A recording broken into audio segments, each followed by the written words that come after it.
Olá, sejam muito bem-vindos ao podcast A Voz da Missão. Eu sou a missionária Raíssa e hoje eu tenho a honra de conversar com duas grandes mulheres de Deus, mas eu vou deixar que elas se apresentem.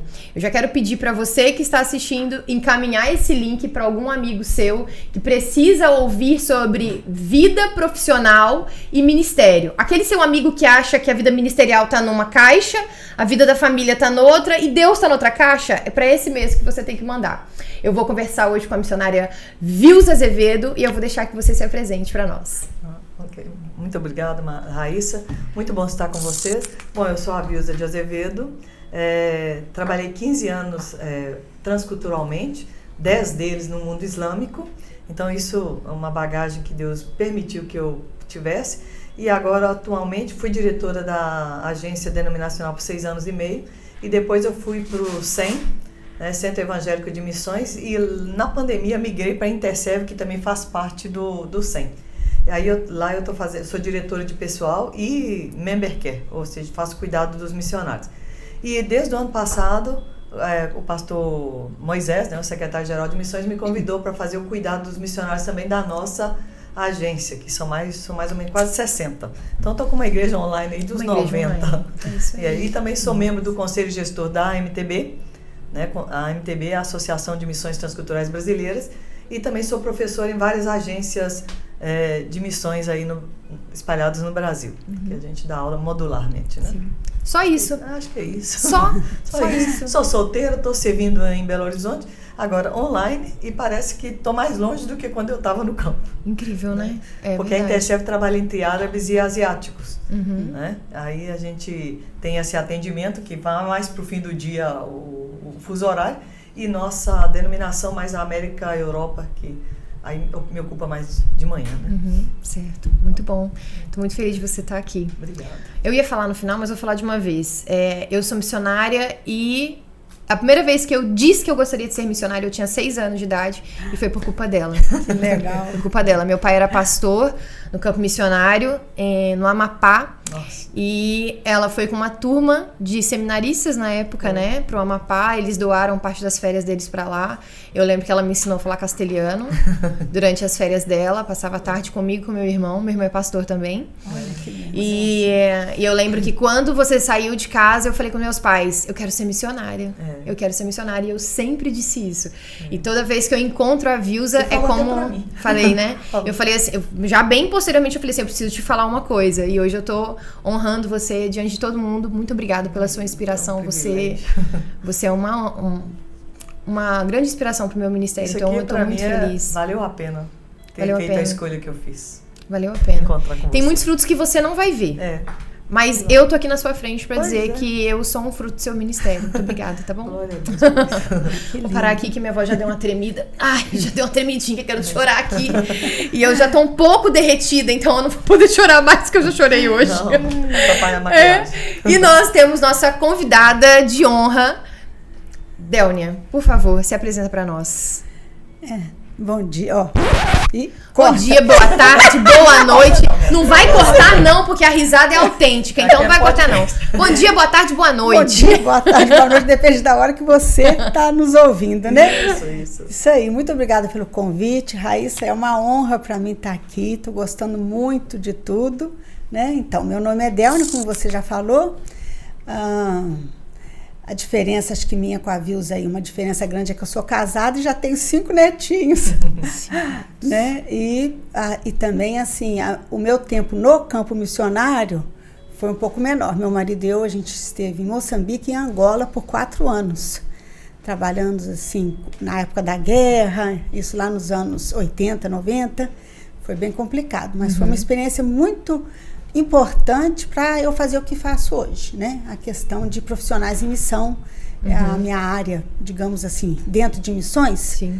É a minha área que eu estudo mais, que eu ensino, que eu gosto, né? Hoje à tarde vamos falar sobre isso aqui no evento, no congresso de missões. E é isso. Bom, tem outras coisas, participo de alguns conselhos também.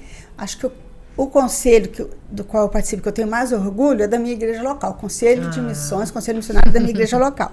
Uma igreja porque atuante, né? é difícil às vezes a gente faz um monte de coisa fora, né? Verdade. Então eu senti que tinha que fazer também localmente. E está sendo uma bênção. De uns anos para cá, de repente a nossa igreja está com...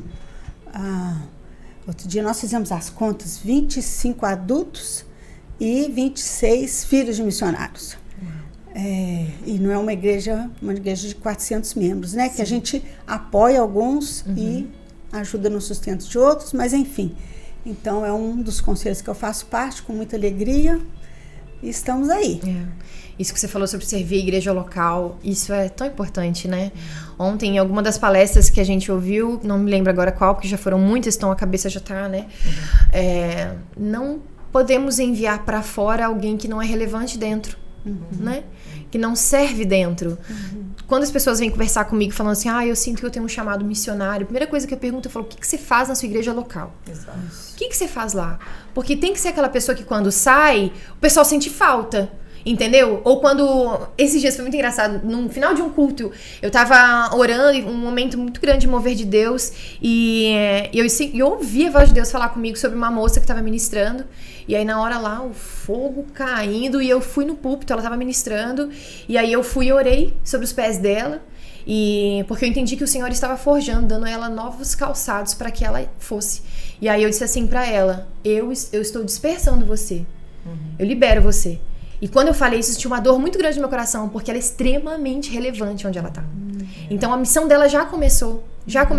E você fechou muito bem sua apresentação, falando sobre ser atuante, ser relevante na sua igreja local e o quanto que isso já tem mostrado frutos, né? Porque você tem colocado seu coração nisso. Eu já tô numa fase um pouquinho mais pra frente, né, gente? Então, a minha igreja me sustentou durante a minha época que eu servi na equipe executiva da Interserve. Hoje a Vilza eu estou só no conselho da Interserve, hoje estou mais no deliberativo. Mas eu fui da equipe executiva, trabalhei muito, graças a Deus, e a minha igreja sempre me apoiando e me liberando, porque nessa época, né, a gente viajava muito, não tinha como fazer coisas na igreja naquela época. Hoje eu tenho.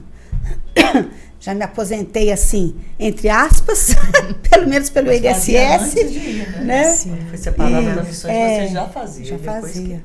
E é muito interessante que a oferta que vinha para mim, da minha igreja, agora é para uma outra missionária nova na igreja que está começando. Eu fico tão feliz com essa história, né? Já tem história aí, né? 61 anos já tem alguma história. Tem um pouquinho de história já. Tem um pouquinho já de história. Do recrutamento até a idade. Vamos falar velhice, né? Mas velhice. Oficialmente ainda é 60, né? Brancos. Oficialmente, uma pergunta, só curiosidade. Você falou que você já tem 5 netos. Sim. É verdade que é melhor ser vó do que mãe? Porque minha mãe fala isso pra mim. É quase uma mágoa. Porque ela fala assim, é muito melhor ser vó. É melhor mesmo. Olha, em alguns momentos sim. Em alguns momentos sim. Em outros nem tanto. Né? Porque, por exemplo, quando eles estão longe, a gente sente saudade, né? E já a mãe tá lá com ele direto, a avó não, né? Quando estão longe. Mas é muito gostoso, porque quando tá muito doente ou dando muito trabalho, pega. O filho é seu. Ô, filha, que seu filhinho te chamando. Vai lá com Deus, filho. Olha a sua mamãe lá, ó. Os meus pais, eles moram longe dos meus filhos também. E, nossa, quando encontra, meu Deus, é uma festa, é uma farra. É muito bom, né? É muito bom, é muito bom. E a maior alegria é que eles estão todos sendo criados na igreja, no conhecimento de Deus. As 3 mães, graças a Deus, são muito devotas, muito devotas a Deus, né? Sim. Em primeiro lugar, ensino a Bíblia para as crianças em casa. Então, minha oração e do meu marido, do Manel, a gente ora para que eles não se desviem, porque eu acho que a criança já tem um potencial, já crê. Eles aceitam Jesus como Salvador da vida. É que eles não se desviem nunca disso. É o que a gente tem orado. Né? E que continue dentro da palavra, dentro do ensino de Deus. É o teu legado, né? Você e seu esposo deixaram isso para os seus filhos e agora é natural que eles repliquem isso, né? Amém. É o nosso desejo maior. Queria que você me falasse dos seus pais. Sim. Vamos ver se as lágrimas também não vêm, né? Mas vamos lá. Se vierem. Só uma desculpa, o meu celular tocou porque a gente está no propósito de Lucas 10:2. O horário de oração, né? O horário de oração pelos... pedindo a Deus novos obreiros. Mas aí... Rogai ao Senhor da Seara. É o propósito de oração. É o propósito de oração. Então você às já 10 pode... e 2. 10 e 2. Pra lembrar, Lucas 10 e 2. Isso aí. Ouviu? Então já reprograma aí seu telefone pra 10 e 2, tá? 10 horas e 2 minutos pra orar, para que o Senhor envie mais trabalhadores. Amém. O Senhor envie mais trabalhadores. Vamos lá, me fala dos seus pais. Tá. Meu pai e minha mãe já se casaram também, se conheceram no Instituto Bíblico, onde eles estudaram, aqui no estado do Rio, Pedra de Guaratiba, né? E ambos com desejo, ardor de ser missionários. Naquela época, você tinha que ser missionário no próprio Brasil ainda, né? Então, ele foi pastor missionário durante o início da carreira dele. Acabaram indo para Viçosa, onde não tinha nenhuma igreja evangélica, nenhuma, nada. Como dizia meu pai, não tinha nem maçonaria. E ele foi o primeiro pastor na cidade.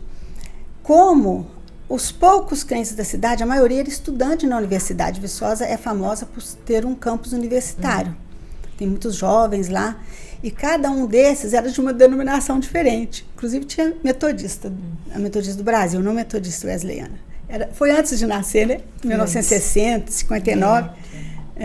Então tinha estudante batista, tinha da congregação cristã, e aí fundaram o primeiro templo evangélico. Então, eu conto essa história porque nós somos 5 filhas, 5 irmãs. Meu pai não teve filho homem, mas a gente já foi criado nesse ambiente muito interdenominacional, sabe? Depois foi meio que exigido, quando vieram outras igrejas para Viçosa, que meu pai assumisse aquilo onde ele já tinha sido criado, né? Na Igreja Presbiteriana do Brasil.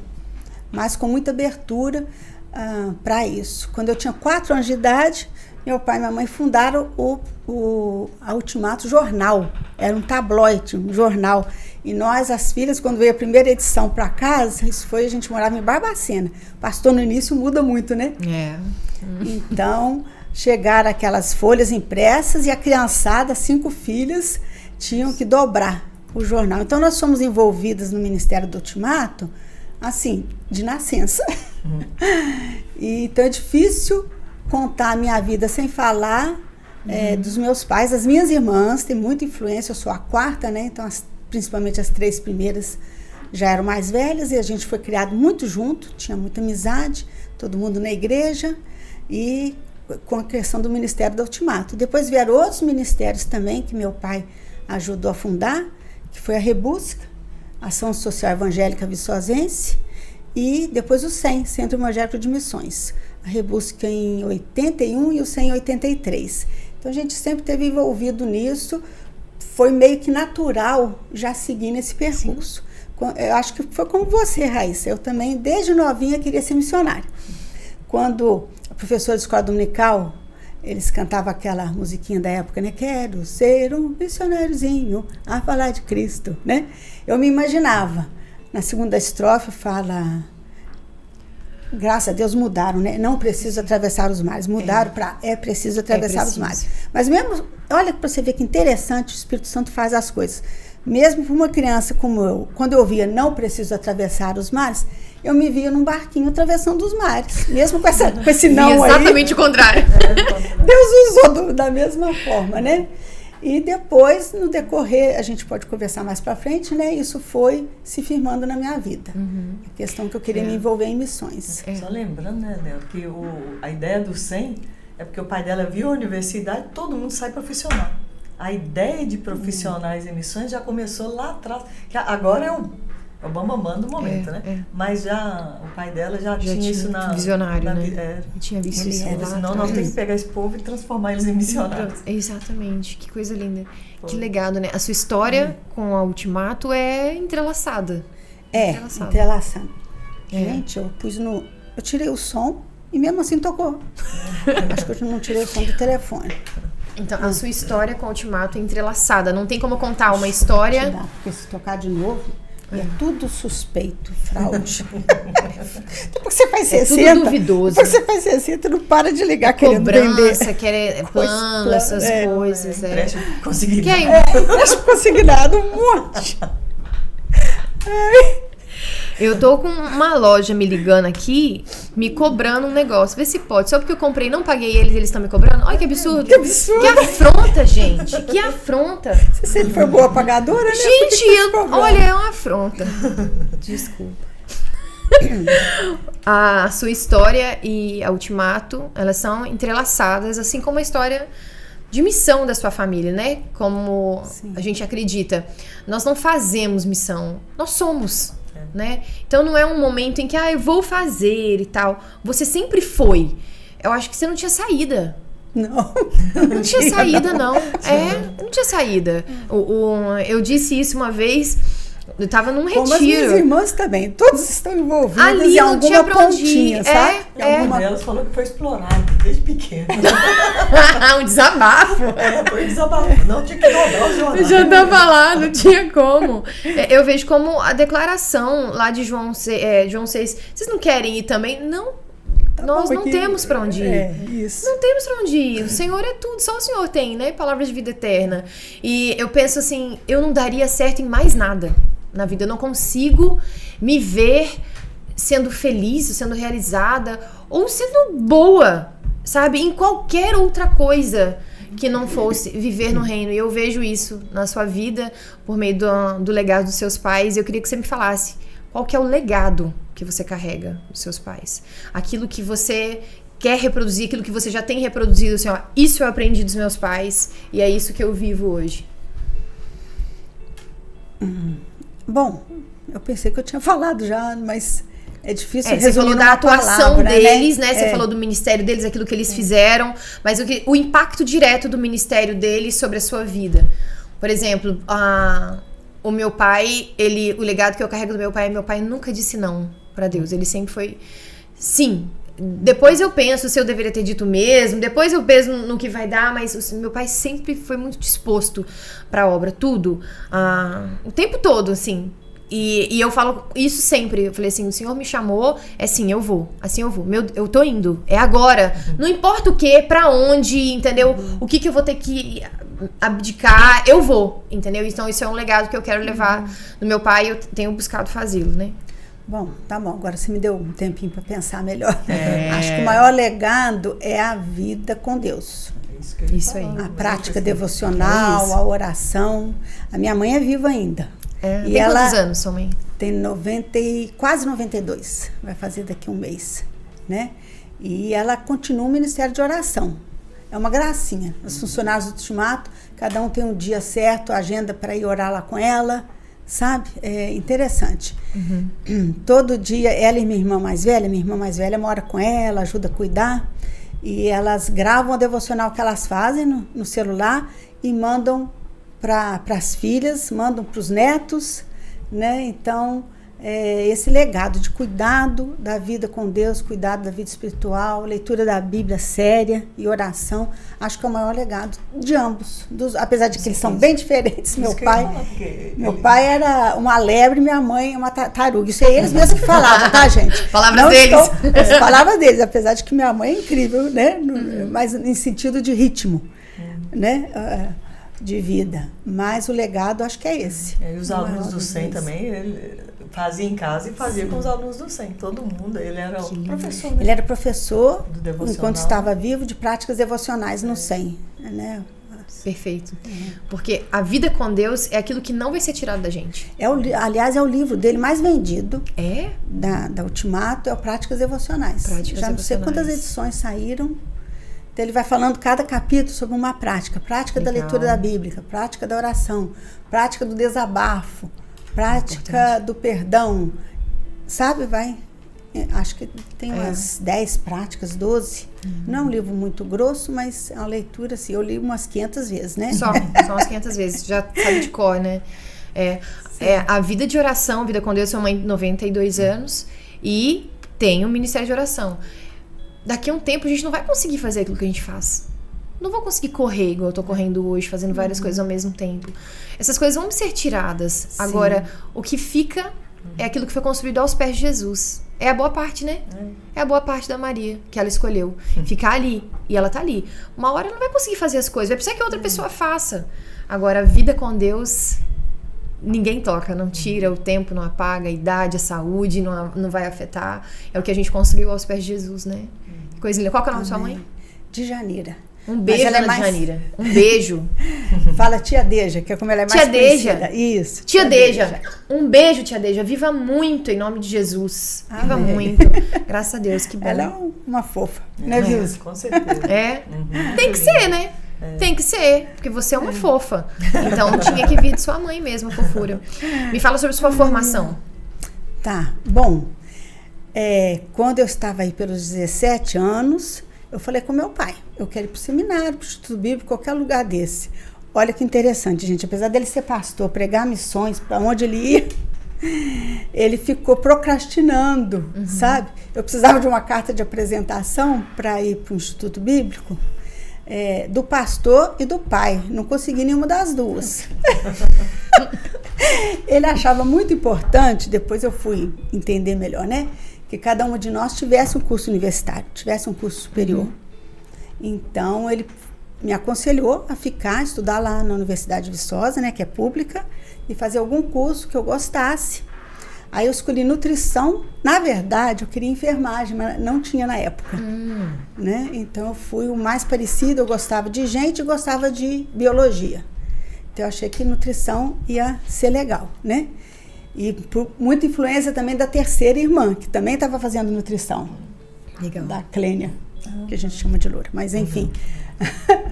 Então, eu entrei para nutrição, mas continuava aquele desejo no coração de fazer algo mais. Mas aí começou a chegar em Viçosa algumas coisas, principalmente com o início do SEM, né? Sobre essa questão de unir profissão com missões. Aí eu comecei a ficar mais felizinha, né? Com isso. Quando foi em 1985, eu fui num congresso da ABU, Aliança Bíblica Universitária do Brasil, em Belo Horizonte.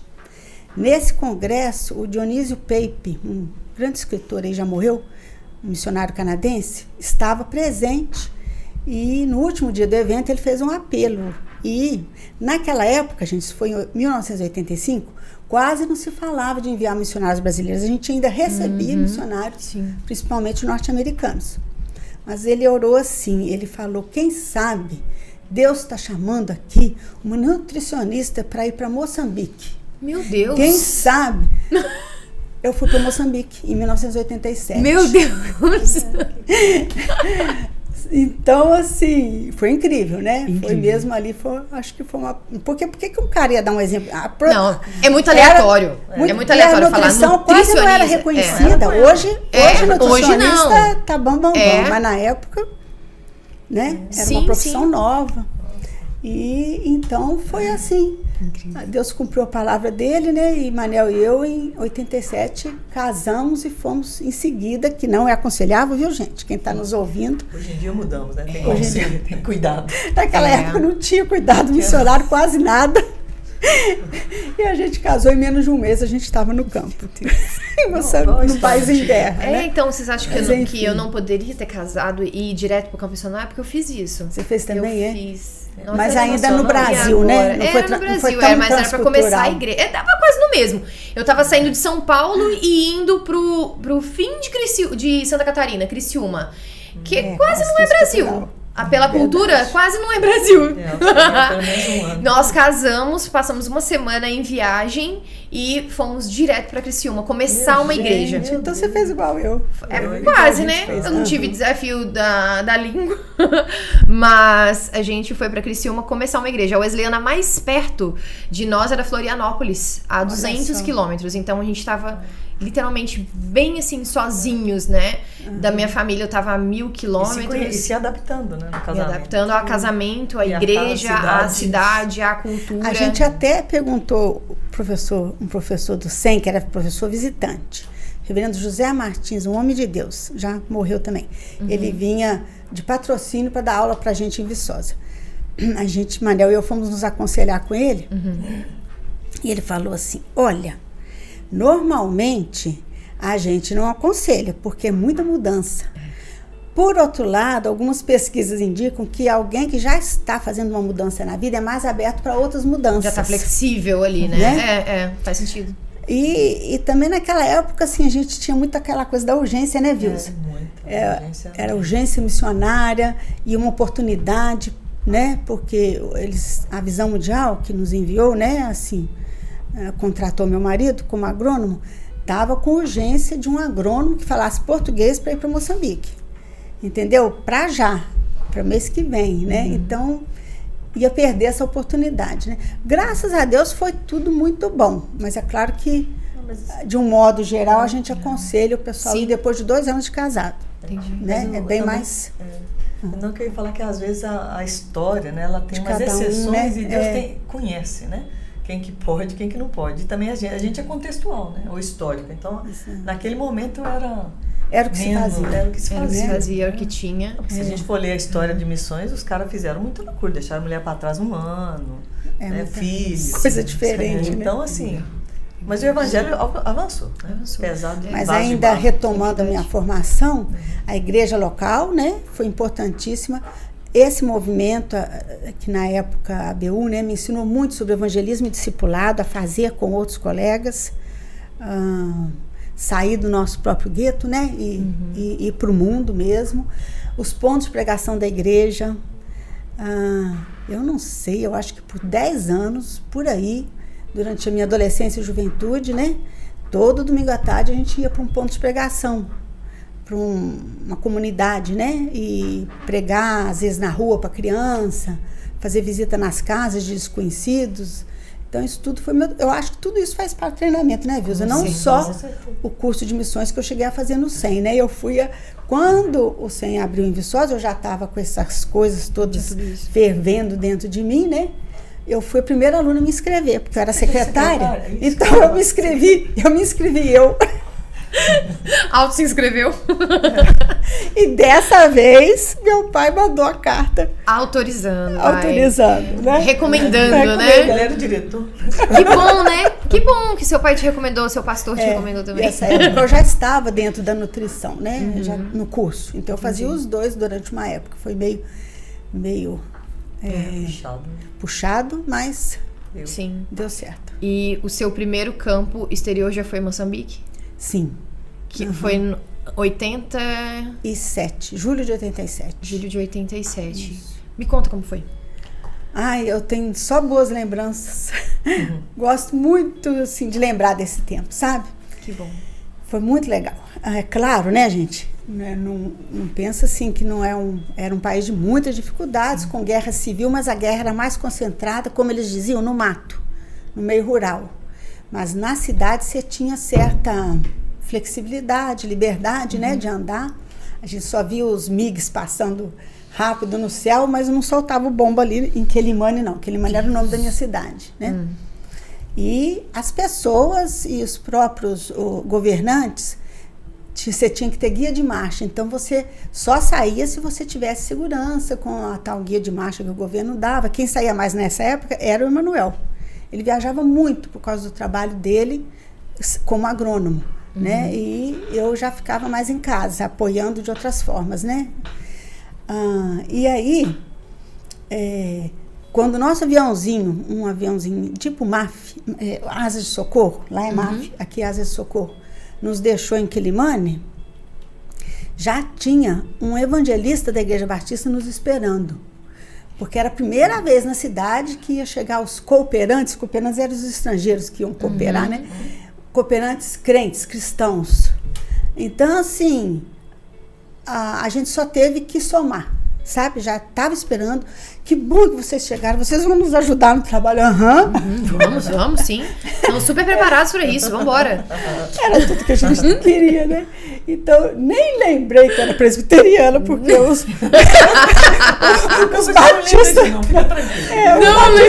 Ninguém lembra nessa hora. Acho que nem tinha, na verdade, não tinha igreja presbiteriana naquela época em Quelimane. Mas, enfim, o irmão Nicolau.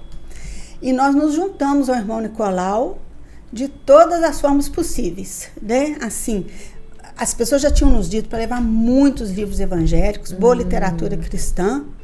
Inclusive, a Visão Mundial pagou por isso. Mandou a gente comprar e ter esses livros para emprestar para os crentes lá, porque não havia literatura própria de Moçambique, né? Só se viesse de Portugal ou do Brasil. Então a gente levou uma biblioteca, e o irmão Nicolau ia lá, pegava um livro no dia, daqui 2 dias devolvia, ele comia os livros, ele cresceu muito na fé com aquilo. As irmãs da igreja iam lá em casa fazer, era um movimento muito grande, e o Manel tinha que trabalhar muito, né? Então nem sempre ele estava nas mesmas atividades que eu, mas lá em casa era assim, porta aberta para o pessoal da igreja. O caminhão da Visão Mundial, que ficava para o Manel administrar, né? Por causa das distribuições de semente, para o pessoal rural e tal, ia para as igrejas aos domingos. A gente prestava para todas as igrejas que precisassem. O pessoal levava para a praia para fazer batismo, né? E porque naquela época o pessoal montava no caminhão. Época boa, né, Wilson? Na Bolívia não existe.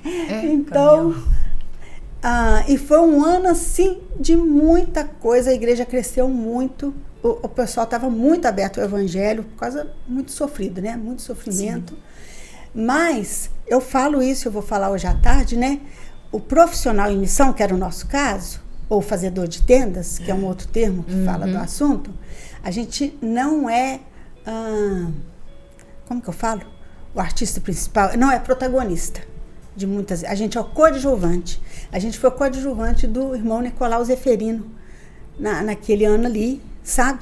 E a coisa foi muito produtiva. Deus fez uma equipe missionária no campo que a gente nem sabia que existia. Foi coisa de Deus mesmo. Eu fui saber, anos depois que a gente voltou e tal, né? Que ele se tornou pastor batista e era famoso por ser o maior pastor batista de toda a Zambésia, a província da Zambésia, que fundou diversas igrejas. Então a gente foi uma bênção na vida dele. Mas ele era o protagonista. Então, assim, aprendemos muito. Era moçambicano? Moçambicano. Foi muito bacana. E eu acho que o profissional, nem sempre a gente tem o tempo necessário para tocar a igreja, para tocar todos os... Porque a igreja dá muito trabalho, né, gente? Mas a gente... Sabe que eu não acho, menina? Não? Eu acho tranquilo demais. A gente está te vendo aqui. Nosso Deus! Né? Mas a gente pode contribuir com aqueles que estão na linha de frente, de várias formas, dando muito suporte, apoio logístico, oração, discipulado, porque de certa forma a gente, assim, vamos dizer, né, estava um pouquinho a mais na caminhada cristã do que o irmão Nicolau, mas ele se tornou um grande líder, uma pessoa que ganhou muitos para Cristo em Moçambique. Que legal. E Deus nos usou, olha que privilégio. Nossa, que privilégio. Bom, eu tenho muita lembrança boa, viu? Que coisa boa, né? De lá. Vamos entrar falando sobre profissionais e no campo, né? Que é o cerne disso. Quando a gente foi para Criciúma, assim, casamos, fomos para Criciúma e era igreja missionária, a gente recebia algum sustento, mas não era suficiente. E aí o Jonathan, meu esposo, tinha que ser parcial. Na nossa denominação a gente chama integral, aquele que tá ali disponível da igreja, e o parcial, ele trabalha. O Jonathan, ele é formado em economia. Ele se formou simultaneamente em teologia pelo nosso seminário, Forte, Centro de Formação Teológica, que hoje é IWE, Instituto Wesleyano de Ensino, e fez economia pela Mackenzie, em São Paulo. E então, nessa época, a gente era parcial e ele trabalhava. E assim, eu lembro que existia aquela angústia no coração dele de dividir o tempo dele. De, por exemplo, poxa, eu tinha que estar agora estudando. O meu tempo de devocional eu gostava de fazer nesse horário, agora eu vou ter que fazer em outro horário. Eu queria fazer uma visita, fulano tá no hospital, precisava de fazer um atendimento e tal. E ele trabalhava. E então existia no início aquela angústia no coração dele. E aí depois nós vimos nisso como que o Senhor estava abrindo portas para nós estarmos em ambientes que a gente não entraria de outra forma. Porque a gente não tinha relacionamento ali, a gente tinha acabado de chegar na cidade. Na igreja tinha lá nós fomos, tinha um casal só, não era uma família, era um casal, que eles já tinham sido wesleyanos em outro tempo e agora estavam em Criciúma e surgiu a possibilidade de abrir uma igreja lá. Então, nós fomos pra lá e eu falei assim, Deus está nos dando pessoas. Porque assim, lá em Santa Catarina, não é assim, você não vai chegar e conversar com uma pessoa. Você para com um mineiro num ponto de ônibus, em 10 minutos vocês são melhores. Ponto de ônibus, né? Falando 10 minutos é muito. 10 minutos é muito. 10 segundos, né, Vilza? Vocês já viram melhores amigos? É muito. O pessoal conversa muito. Então, mas não 10 espera minutos 10 minutos. 10 A gente minutos você já espera tá na 10 casa segundos. dele. Você já combinou de ir no almoço. Leva o quê pro seu almoço? É assim. E lá em Criciúma, não. Você dá bom dia e ele não vai te responder. Ele vai te fazer assim, ó. Uma cara assim, tipo, por que você tá falando comigo? Eles são assim, muito... E especialmente com pessoas que são de fora. Eles têm uma visão de que assim, você veio de fora por quê? Os antigos, eles falavam isso pra gente. Um homem veio de fora, veio fazer o quê? Roubar nossas catarinenses. Vieram roubar as nossas mulheres. Vieram roubar nossos empregos, nosso dinheiro e tal. Então, eles têm um pouco de dificuldade com gente que não é dali. E aí, eu falei, Deus tá nos abrindo portas. E, gente, foi incrível. Incrível quando a gente superou aquela culpa de não ser integral. Isso. Aí a gente fez a gente migrou a nossa mente, o nosso entendimento para assim, não, eu sou integral. Eu sou integral do reino. Porque lá dentro, Jonathan conseguiu acesso a pessoas, testemunhando, entrando e conversando com pessoas e tal, e sendo um bom testemunho. E todo mundo sabia que ele era pastor. Todo mundo sabia. É o pastor. E às vezes e era engraçado, gente, foi um tempo de... Eu sei que o podcast é pra vocês, tá? Desculpa. Mas é que isso marcou muito o nosso ministério.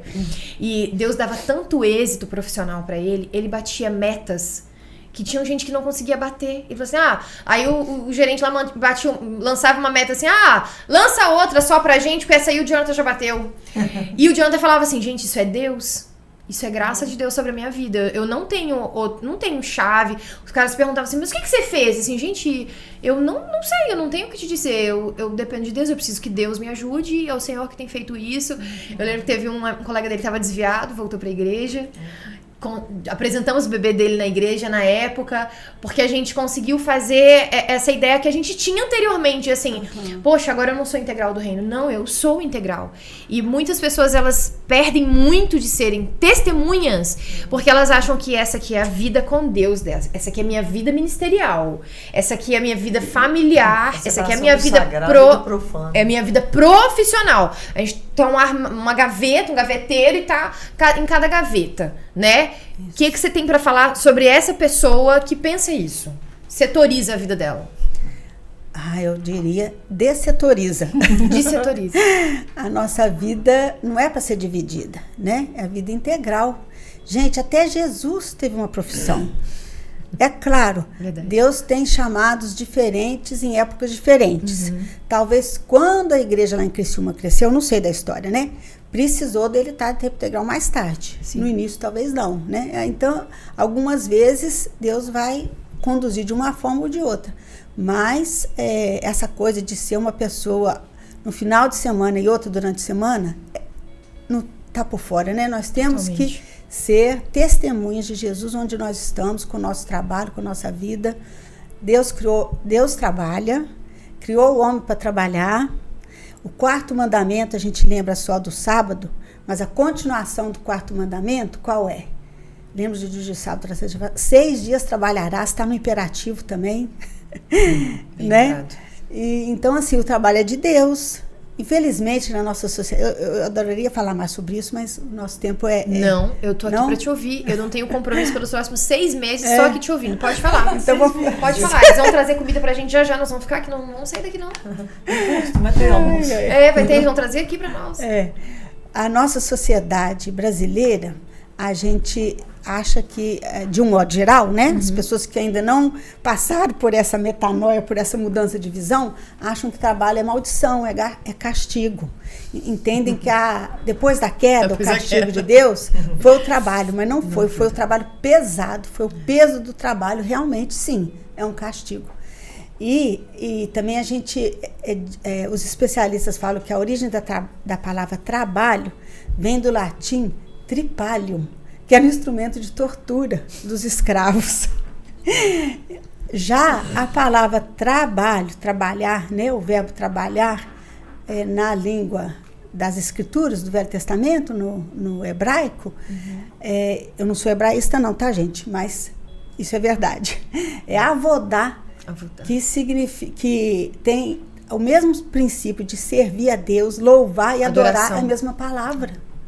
Então, os sacerdotes, né, trabalhavam na adoração e o povo trabalhava no campo, onde fosse, era a mesma raiz. Então, que filosofia nós vamos seguir? A judaico-cristã ou a que vem do latim? Exatamente. Então, nós temos que transformar essa nossa visão sobre o trabalho. Eu acho que se a gente conseguir fazer isso, já é uma grande coisa. E hoje em dia nós temos bons autores, bons livros sobre isso. Tem um livro, por exemplo, Fé e Trabalho, do Tim Keller, para a gente unir fé com trabalho, né? Sim, já é uma... Antes de falar de profissionais em missão, eu acho que nós temos que primeiro resgatar essa parte teológica, essa parte do pensamento. Porque senão a pessoa sempre vai ter peso na consciência. Sim. Tipo assim, tá no campo missionário como médico e tá ocupando muito tempo dele como médico. Ele fala, nossa, eu não estou conseguindo fazer o estudo bíblico da igreja. Gente, mas o tanto que ele está abençoando aquelas pessoas com a medicina, imagina, né? E com o amor de Deus, às vezes uma ação dele vai falar muito mais que 1000 palavras. Mas, gente, eu sou a favor, sim, a gente tem que agir, mas tem que falar também. Intencionalidade. Toda oportunidade que tiver, falar o tempo todo. Falar e pregar o evangelho, né? Nós trabalhamos com profissionais na década de 90, né? Não, já era 2000, no norte, no mundo árabe. A maioria dos obreiros que estavam lá tinha formação teológica. E tinha que servir no escritório, tinha que servir nos projetos. Era uma crise, porque eles sentiam, eu vim para ter ministério. Como que vai ter ministério no mundo islâmico? Então, tem que ser através da profissão. Aí a gente teve que ter um processo com eles para eles entenderem essa parte filosófica. Essa chave, virar a chave, porque nós temos pavor da segunda-feira. Por quê? Por causa do trabalho. Nós diferenciamos, né? Não, eu tenho que subir no altar com certa roupa. E no outro lugar eu posso andar de qualquer jeito. Então, a gente separa 2 ambientes, o de Deus e o que não é de Deus, mas tudo é de Deus. Tudo é de Deus. A terra e os céus, tudo foi feito. Paulo Borges fala, o chão é de Deus. O chão é de Deus. Tudo. Você falou da segunda-feira, não sei se vou lembrar o autor agora, eu amo a segunda-feira. É um dos autores que também resgataram essa coisa, né, do trabalho ser bênção. Você falando, né, sobre odiar a segunda, você sabia que é o dia em que as pessoas mais tiram suas vidas no mundo? Olha só. É a segunda-feira. Eu não sabia. É uma tristeza. E o problema é como é que eu vou perdão, desculpa, corrigindo. O dia que as pessoas mais tiram sua vida é na segunda. E é por medo é no domingo por medo da segunda. Entendeu? Eles resolvem antes porque eles não suportam enfrentar a segunda-feira. Porque no fim de semana você tá sem uniforme. No fim de semana você é você mesmo. E agora não suporto a segunda. O fim de domingo parece uma tortura. Isso né? mesmo, E eu estudando sobre saúde emocional e falando especificamente sobre suicídio, que foi uma pauta que eu estudei muito nos últimos tempos, e eles falam exatamente isso, sobre uma depressão que vai baixando, porque você, assim, o sábado, a sexta-feira à noite é pura festa. É pura alegria, e o sábado, domingo de manhã, a pessoa já tá começando a um estado de rebaixamento, assim, já tá um rebaixamento aqui, porque ele já começa a calcular a semana. Então, eu não quero encarar isso, vamos resolver esse problema aqui agora.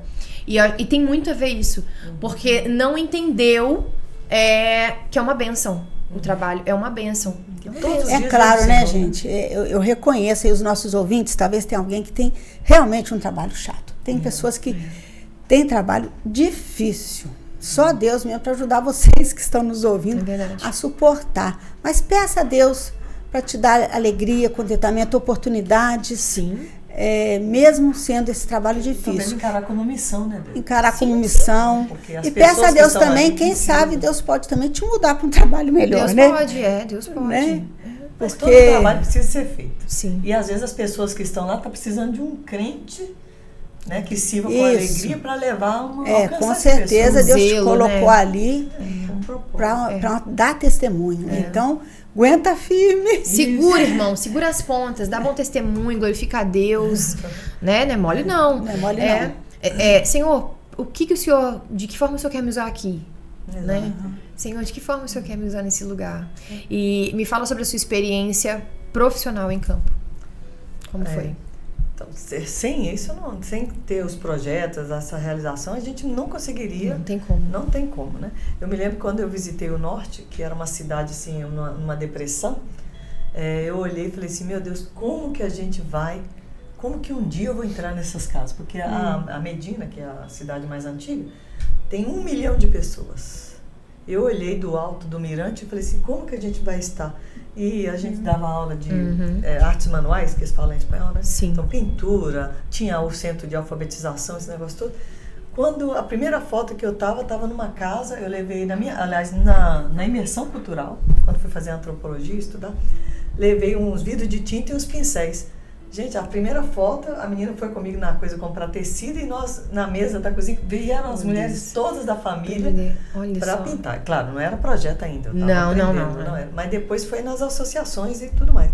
Então, assim, foi uma experiência tremenda. Depois, como líder de equipe, aí a equipe que ia chegando, nessa época de 80, havia um avivamento no Brasil muito grande, mas falava assim, a letra mata.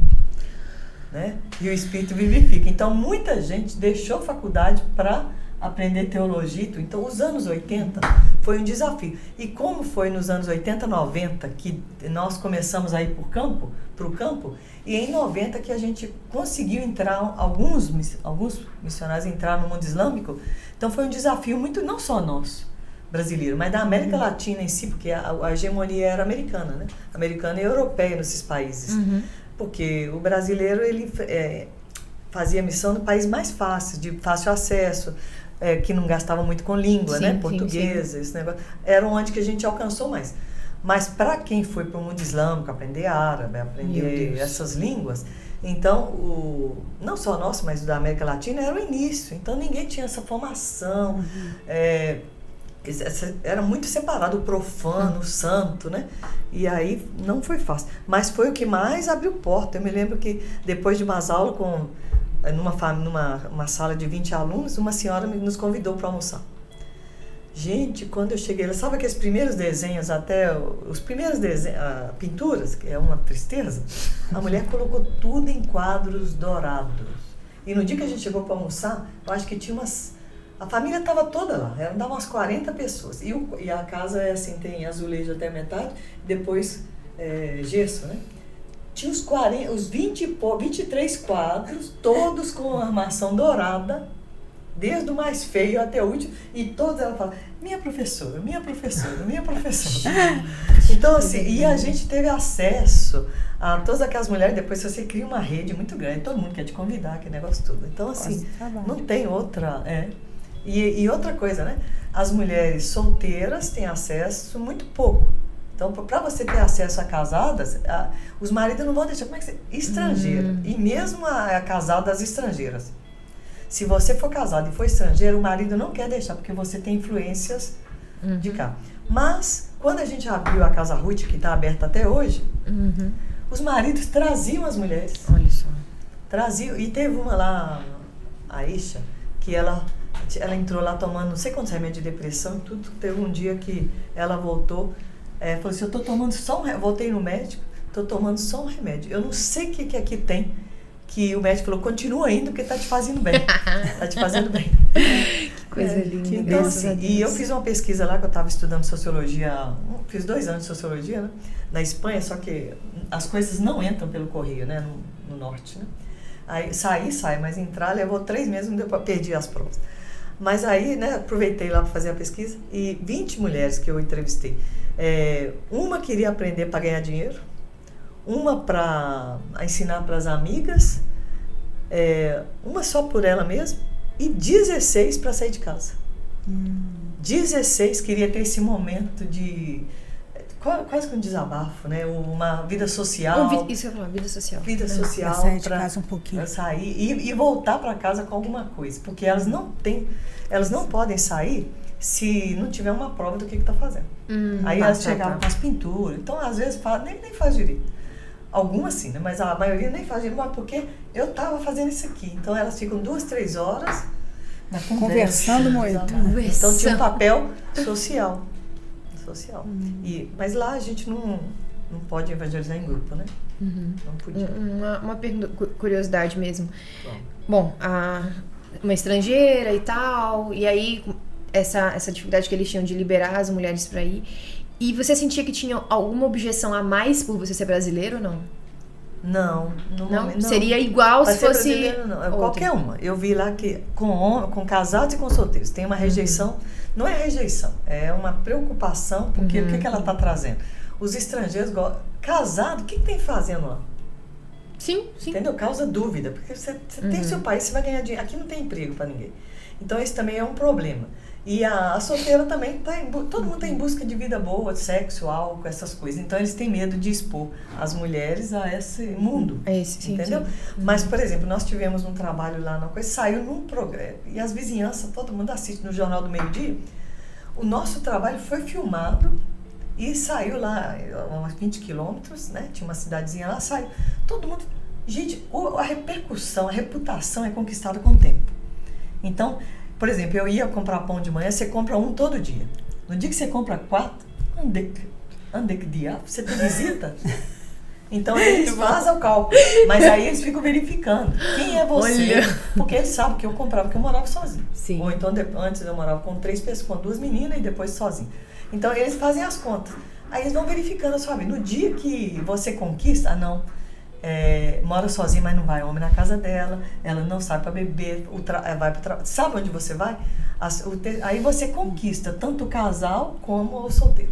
Sim. Então é uma conquista. Depois que eles veem que você é gente boa, aí pode demorar um pouquinho, né? Demora. Pode demorar eu um fiz uma alguns pesquisa anos, também. Né, Vilsa? Para conversão, entre o primeiro contato com o evangélico até a conversão é de 7 a 8 anos o processo. Mas a gente usa o provérbio seguinte: discipule o muçulmano e ele se converterá. Aqui a gente converte a pessoa e depois discipula, né? Lá a pessoa, depois que ela se decidiu, não volta atrás mais. Que lindo, né? Não volta. É muito lindo. É um processo assim de... A menina, quando teve uma experiência, uma pessoa lá que teve uma experiência comigo, não vou dar detalhes aqui, né? Porque eu fui pessoa jurídica. Ela teve um sonho e tudo mais. 4 anos depois, eu chamei ela para me ajudar a comprar tecido na feira, que fazia parte das aulas, né? Aí eu chamei e ela foi comigo. Então, eu dei um exemplo assim de R$100. Aí eu falei, ela barganhou para mim, que você tem que barganhar, eu não sabia falar árabe, estava nos primeiros meses, direito, né? Aí ela conseguiu por 80. Aí eu falei, você precisa de nota? Eu preciso de uma nota fiscal. Eu falei assim, pega a nota de 100. Tem que barganhar porque é comum, cultural. Cultural barganhar. Se vende por 200, o nativo consegue por 90. Será que meu marido é nativo de lá? Eu não sei. Menino, tem um pezinho. Porque ele tem disso, menino. Não, aqui no Brasil a gente tem muito de desconto, né? Desconto. E aí? Aí você conseguiu por 80? Por 80. Aí eu peguei e falei, eu preciso da nota de 80. Aí eu falei assim, não, pega a nota de 100. Os 20 é seu, porque é você que conquistou ela. Tem a lógica da verdade. Tem uma lógica.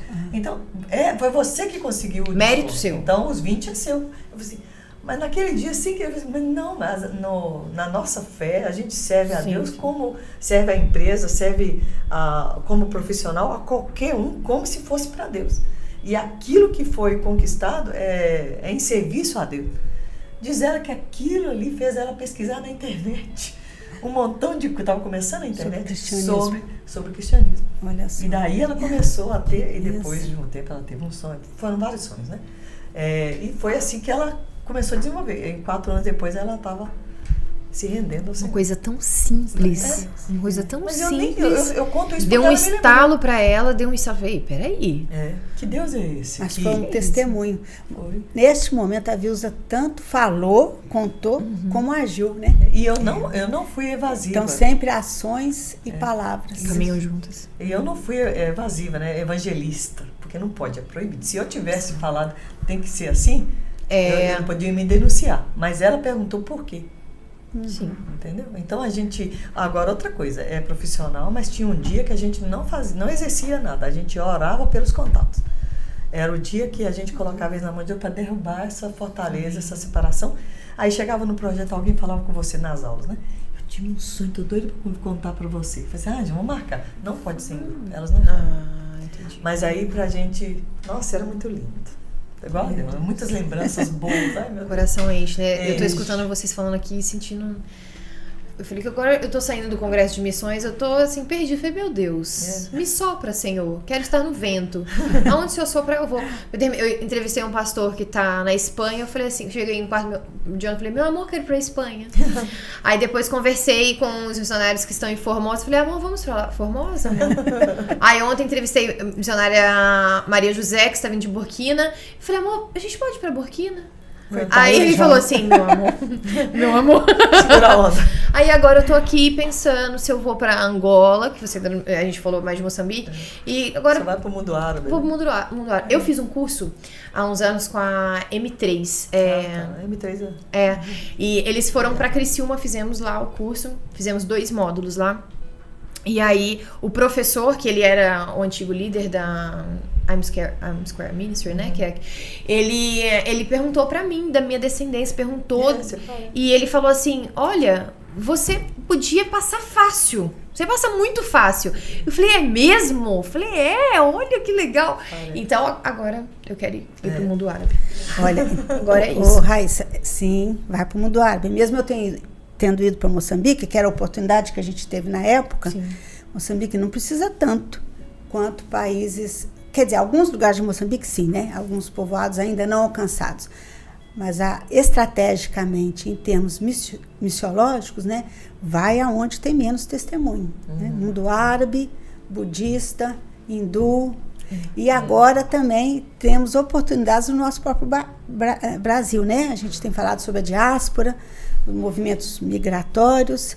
Por exemplo, tem chegado afegãos no Brasil. Isso nunca aconteceu antes na nossa história. Então, como hoje em dia está muito difícil obter visto em vários países, é um problema seríssimo de visto, não está fácil, mas Deus está dando uma janela de oportunidade para a gente evangelizar aqui, mas grupos inalcançados, né? A gente ficar aqui só entre os que já tem tanta igreja, já tem tanta coisa.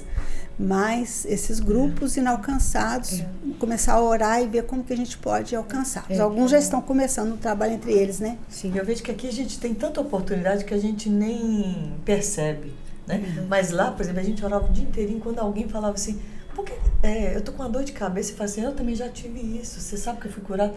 A pessoa, por quê? Como assim? Foi curada como? Tudo é oportunidade, né? Tudo que a gente queria que a pessoa desse uma brecha pra gente poder... Você sabe que você tem que cavar as oportunidades. Porque as pessoas não fazem parte do mundo delas, como é que chama? Essa linguagem, essa vida, né? E expor essa fragilidade também de alguma coisa, de alguma dificuldade. Porque já intencionalmente. Então, mas pode acontecer desafios, né? A menina lá que já era uma convertida da igreja lá, ela pintou um muro, tipo uma cercazinha, pintou um cordeiro e falou assim, eu sou o cordeiro. Quando as meninas viram, né? Aí eu falei, meu Deus do céu. Aí ela falou assim, mas ela Aí relacionou conosco. Então a gente tem que ter algumas... é um desafio. Mas é muito bom porque você vê assim que Deus, quando fura a bolha, né? Fura a bolha. Você falando, né, sobre o Brasil tá recebendo tantas pessoas, né, tantos refugiados. Eu lembro que no final desse curso que eu fiz da M3, o pastor pregou e tal, e assim, um quebrantamento, foi assim, muito impactante para nós. Eu lembro que quando terminou a ministração, nós ficamos por horas chorando, chorando. Não tinha música, não tinha oração com imposição de mãos, não. Tinha quebrantamento. Tinha fome e sede de justiça. E nós chorávamos copiosamente e tal. E aí, no final desse tempo de ministração, que era cada um no seu canto chorando.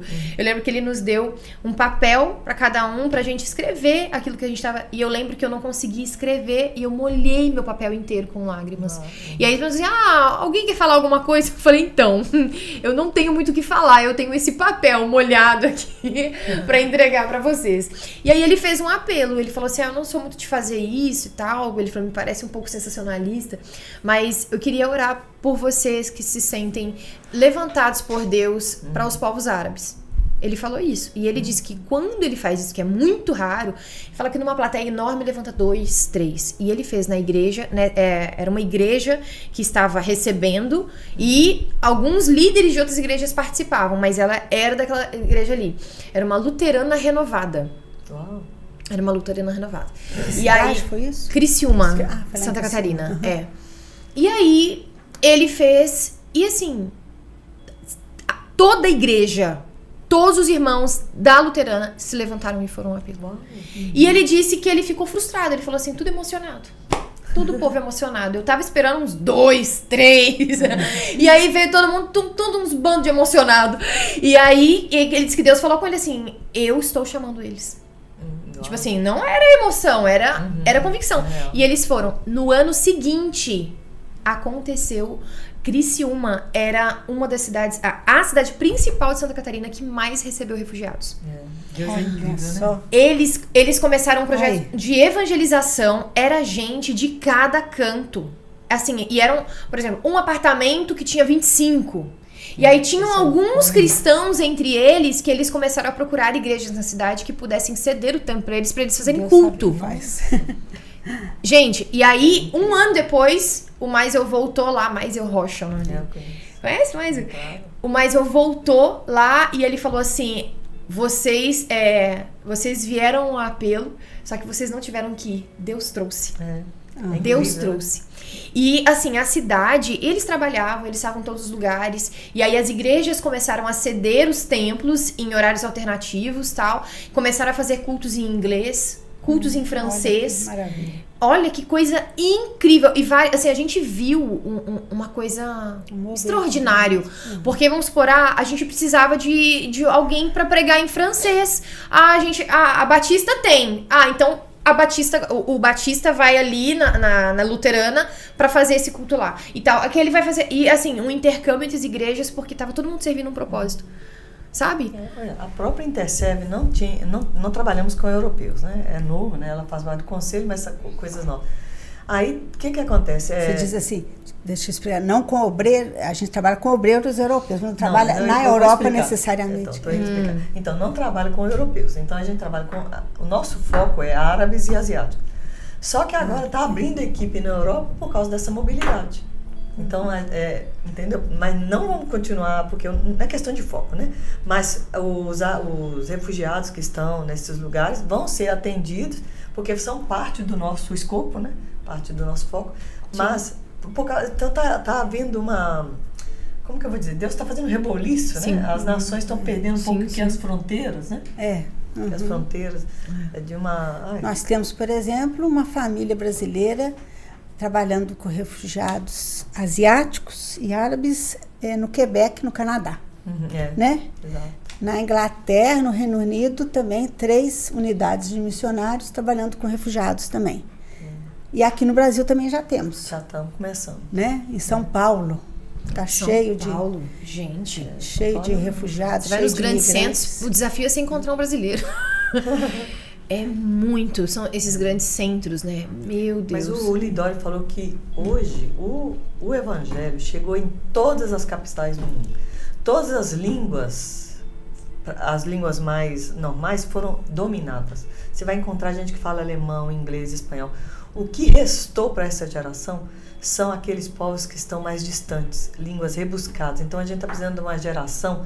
E outra coisa, os países não nos querem lá. Então são lugares que a gente vai enfrentar mais hostilidade, mais dificuldade de visto e tudo. Não para capitais. Mas, e aí, ele até, não sei se você viu essa mensagem dele, né, antes dele ficar doente. Então ele falou que a gente precisa levantar uma geração destemida e com vontade de viver longe dos centros, dos grandes centros, para alcançar esse povo que está distante. Mas, dos anos 80 para cá, nós somos 80% urbanos, né? Urbanos. Então, às vezes, na cidade, se Deus abençoar, te fazer encontrar, de repente você encontra uma pessoa desse centro. Então, ela pode ser alcançada aqui para ser motivada a voltar para lá. Mas ainda existe os 20% que não estão nas grandes capitais, precisam desse mover de Deus, né? De aprender essas línguas que não existem nas grandes escolas, né? Acho que a ideia sobre para onde ir e tal, eu acho que é mais ou menos assim que eu vejo uma amiga, ela estava saindo da cidade dela e ela era wesleyana a vida toda, e para a cidade onde ela estava ainda não tinha wesleyana, e ela falou assim: Eu não sei que igreja que eu vou, não sei nem por onde procurar. Ela falou, o que você me diz? Pra que igreja que eu vou? Aí eu falei, o que você faz na sua igreja local? Ela falou assim, eu sirvo no Ministério de Louvor. Eu falei assim, então dá umas voltas nas igrejas e procura o pior ministério de louvor possível. Falei, porque se você for atrás de um excelente ministério de louvor, você tá indo pra igreja com uma mentalidade consumista. Aonde que tem o pior louvor? É ali que eu vou ser bênção. É ali que eu vou somar. Poxa vida. E isso foi uma dor no meu coração quando um casal que a gente estava recebendo lá na igreja, lá em Criciúma, e eles falaram assim, nós vamos sair porque aqui vocês não têm um bom ministério infantil. E eu falei assim, era o que eu precisava. Entendeu? Não tinha uma mentalidade serva. De assim, eu posso fazer isso? Eu posso vir. Gente, eu já fiz de tudo o que você imaginar na igreja. Qualquer coisa que eu falei assim, você já cantou no coral de idosos? Já cantei no coral de idosos. Só que assim, uma coisa é eu cantar no coral de idosos hoje com 33, eu já cantei no coral de idosos com 18. E era só eu lá. Então eu já fiz de tudo. Criança não é meu forte. Eu fiz pedagogia, mas eu não tenho habilidade com criança, só com os meus filhos. E não é todo dia. Mas assim, eu não trabalhava, eu dava aula para as crianças na calçada da igreja, porque a gente só tinha uma sala. E aí ela foi e eu entendo ela tinha filho, eu não tinha criança na época e tal, mas não conseguiu ter essa ideia de assim, poxa, é isso que eles precisam. Eu vou ficar aqui. E quando a gente pensa em missão, precisa ser a mesma coisa, Sim. Né? O pastor... Priorizar os lugares mais necessitados. Exatamente. Porque às vezes as pessoas vão com a ideia errada. O pastor nosso pastor Daniel Loureiro, que tá em Badajoz, na Espanha, ele falou isso, que às vezes as pessoas assim, eu quero muito ir pra Suíça. Eu quero ir pra não sei onde. Parece que fala até como assim, meu Deus, né? Nossa, eu quero ir pra lá. Qual é a sua motivação? Você tá indo lá fazer o quê, querido? Né? Então, ver aonde mais tem necessidade, aonde mais você pode ser servo. E sobre ser integral, com essas peculiaridades que vocês falaram, assim, a gente poder pregar, proclamar, uma frase que ela é muito repercutida e eu tenho um pouco de dificuldade com ela, que é pregue o tempo todo, se necessário for, use palavras. A gente pegou isso, a gente levou isso tão ao pé da letra que a gente parou de usar as palavras. E às vezes a gente esquece que só o bom comportamento, que a moral, que a ética, que o caráter, isso é pra todo mundo. Essa é a filosofia, porque eu conheci uma colega minha, que ela era da Espanha, ela estava lá onde que eu estava, e os pastores dela falavam, você não precisa fazer nada, só a presença cristã tá lá. E nós já deu conflito, né?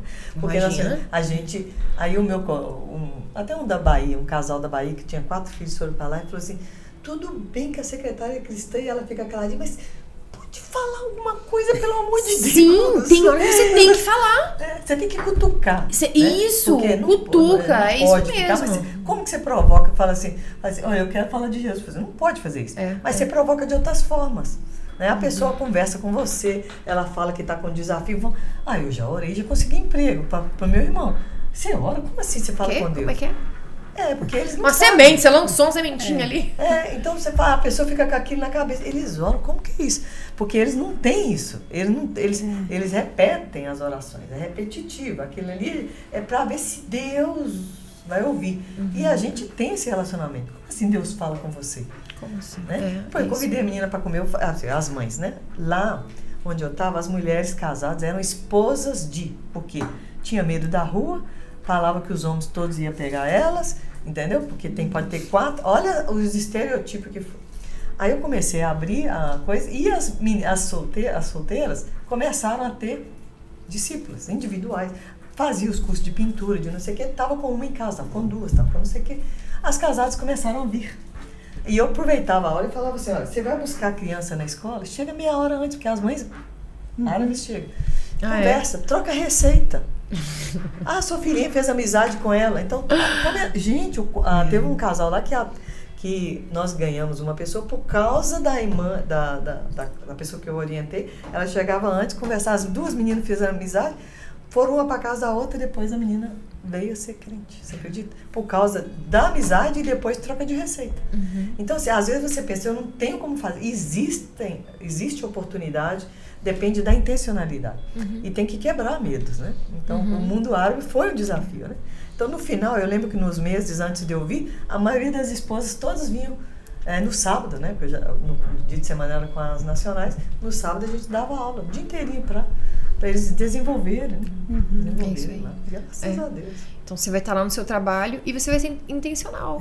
Eu falei com esses dias com uma... Essa frase aí não tá na Bíblia, né? Então. Dizem que é de São Francisco de Assis, eu outros procurei, dizem que é de outro, cada um fala. Eu não encontrei de qualquer forma, de quem é. Já vi gostinho, mas não tem. Não achei de quem é. De qualquer forma, né, eu reconstruiria ela. Vamos. Prega o evangelho o tempo todo, incluindo palavras. Com certeza. É isso aí. Porque assim, eu preciso ter um bom comportamento, mas isso é pro salvo e pro não salvo. Agora, a palavra é a gente que carrega. Agora, a gente não pode chegar no outro extremo também. Pessoa que prega, mas não age de acordo. Aí incoerência, aí é uma né? contra-pregação. Aí não é o bom perfume de Cristo, é um repelente, né? A pessoa não vai atrair. A palavra boa chega no seu tempo, né? Sim. No seu tempo. Então, às vezes, não é... Por exemplo, nesse caso aí dessa religião, o melhor é ouvir primeiro. Então, você vai ouvindo e quando você é ouvida, ele vai te ouvir lá na frente. Mas se você já desafiar, né, você vai ser rejeitado. Aliás, o apóstolo Paulo que falou também, né? Aproveitai as oportunidades para com os que são de fora. Estejais sempre prontos para responder aqueles que vos perguntarem da sua fé. Então, tudo isso envolve palavra Paulo também. Timóteo foi. Né? Então, eu acho muito... É isso aí. Eu acho que a coisa mais... Eu amo esse versículo. Aqueles que perguntaram acerca da sua fé. Então, você tem que provocar essa curiosidade. Eles vão te perguntar. Por exemplo, eu trabalhei lá, tinha alguns estrangeiros que não iam para a festa do Cordeiro. Porque eles vão sacrificar o Cordeiro no lugar de Ismael, que negócio todo. Aí, todos os latinos, 3 dias nas casas. Aí quando chega lá, eles convidam a gente e eles começam a falar, e vocês, como é que vocês comemoram? Gente, é a melhor oportunidade. Vão te perguntar. Por que você não mata o cordeiro?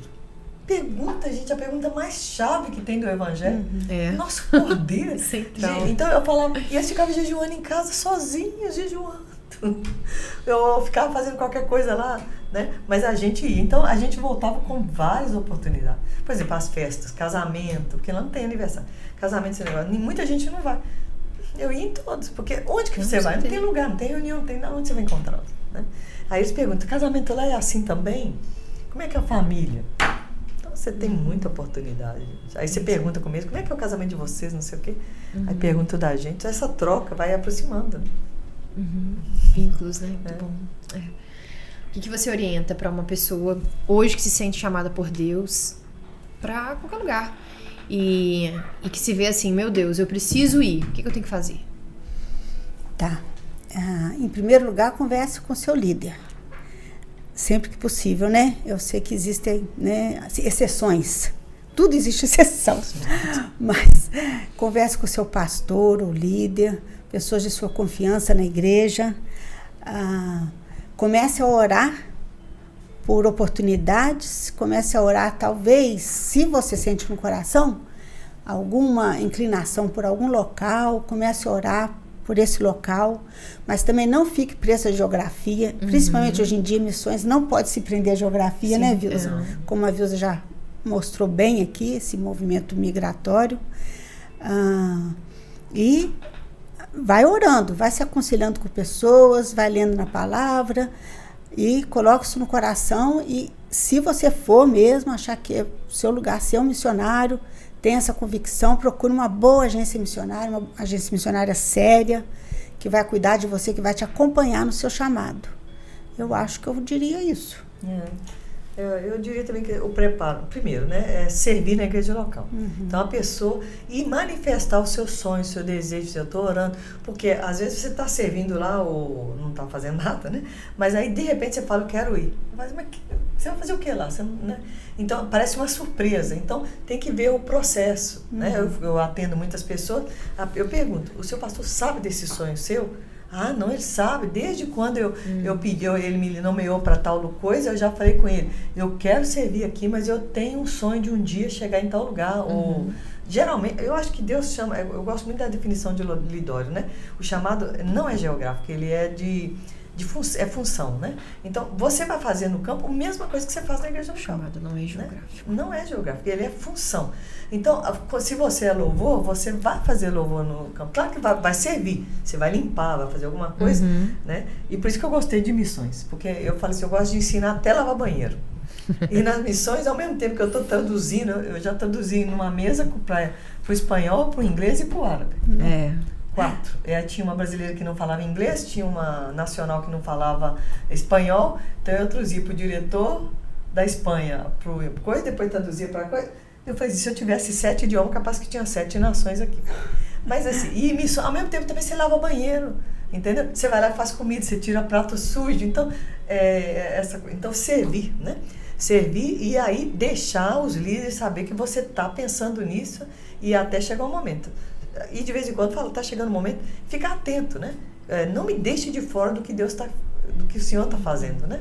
Então, qual que é onde que eu tenho que me envolver? Alguns cursos, às vezes, em alguns lugares eu não aconselho estudar o idioma local antes, não, porque eu acho que essa habilidade aproxima você do povo, entendeu? Mas o inglês... Legal pensar isso, gostei. Não, porque, por exemplo, quem foi para os países colonizados da Europa, que fala a língua da Europa, você não consegue, eles não vão aceitar você falando a língua do coração deles. Porque é língua comercial, é língua diplomática, de status econômico, entendeu? Então, cria uma barreira. Conheci vários que não conseguiram desenvolver. E o evangelho chega na língua do coração. Então, aí eu acho que é bom você ter um inglês que é universal, né? Isso aí vai ajudar muito no material, na relacionamento com equipes e tudo mais. Mas eu acho que... E ter muita convicção. Convicção. Sim. E se o pastor falar não, tenha paciência, vai chegar a hora, porque eu falo assim, a missão sua não é lá, a sua missão começa onde Deus te chama, porque Deus te dá a visão, porque tem um grupo ali que precisa se alcançar. E nesse processo de envio, quantas pessoas são alcançadas? Meu Deus, aí você começa, eu vou orar por você, o cara não sabe nem orar por você, mas onde mesmo que você vai? Que povo que é esse? Onde que tá? Você entendeu? Às vezes é um trabalho de formiguinha, tem gente, esse pregador que vai falar, ele deu testemunho para os missionários, ele levou 15 anos para chegar onde ele chegou. Nossa. A conselheira levou 30, né? Sim. Então, assim, mas esse processo, quantas pessoas sabiam, estavam sonhando com ela e estavam vendo o a conselheira tinha 4 anos de grupo, gente.